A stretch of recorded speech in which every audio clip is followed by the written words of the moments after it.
अगर वजीर आजम का एयरक्राफ्ट मिड एयर में होता और इस तरह का हमला होता तो फिर इसका जिम्मेदार कौन होते?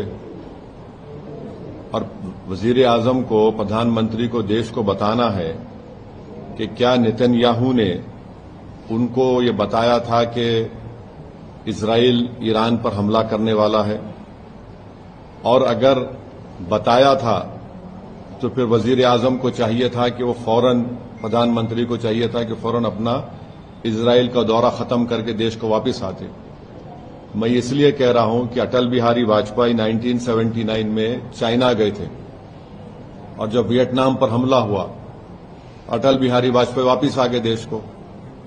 और अगर इजराइल ने नहीं बताया कि वो यूएस के साथ मिलकर ईरान पर हमला कर रहा है तो फिर ये तो इजराइल ने हमको धोखा दिया। देश के 133 करोड़ जनता को इजराइल ने, भारत की, धोखा दिया है, बिट्रे किया है।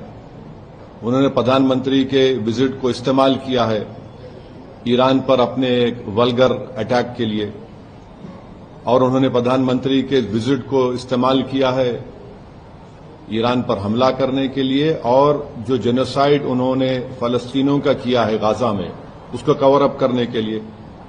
और तीसरा, उसमें मैसेज ये जाएगा कि भारत ईरान के साथ नहीं खड़ा है, भारत इजराइल के साथ खड़ा है। और भारत को क्या हासिल हो रहा है इस हमले से, बताइए? कुछ फायदा हुआ भारत को इस हमले से?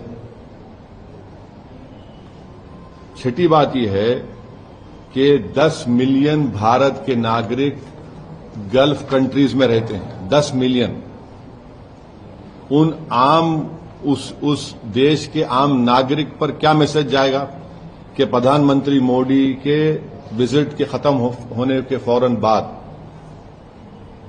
इजराइल ने ईरान पर हमला किया। अब आप देखिए, बहरीन में हमला हो गया, कतर में हमला हो गया, सऊदी अरेबिया पे हमला हो सकता है। तो ये वहां की जनता को हम क्या पैगाम दे रहे हैं? हम तो हमेशा न्यूट्रल थे।